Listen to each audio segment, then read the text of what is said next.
बिस्मिल्लाहिर्रहमानिर्रहीम। अस्सलामुअलैकुम। आप देख रहे हैं K92 न्यूज और मैं हूं नाइला भट्टी। शामिल करते हैं आज की अहम खबरें। बिस्मिल्लाहिर्रहमानिर्रहीम। इस वक्त हम मौजूद हैं ऑल सिंध ताजिर इत्तेहाद के जो सदर हैं जमील पराजर साहब MQM के दफ्तर में मौजूद हैं, उनके व्यूज़ लेते हैं।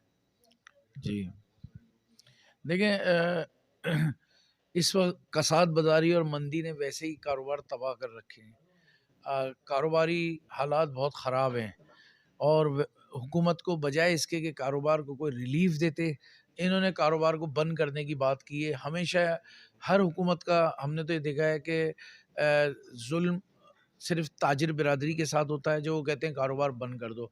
एक ज़माना था हड़तालें होती थी तो ये लोग एतराज़ करते थे कि हड़तालें क्यों करते हो, तो कारोबार खोलो। आज तो ये सब मिलके कारोबार बंद कराने पे तुले हुए हैं। इससे पहली हुकूमत ने भी कारोबार बंद कराए, ये हुकूमत भी कारोबार बंद कराने के पे तुली है। तो हमें कारोबार करने दिया जाए, हमारा मुतालबा ये है कि हमें सिर्फ कारोबार करने दिया जाए। ये एनर्जी क्राइसिस का नाम लेकर ताजिरों को दीवार से ना लगाया जाए। बहुत बहुत शुक्रिया सर। अब तक के लिए इतना ही। मजीद खबरों और अपडेट से बाखबर रहने के लिए देखते रहें K92 न्यूज।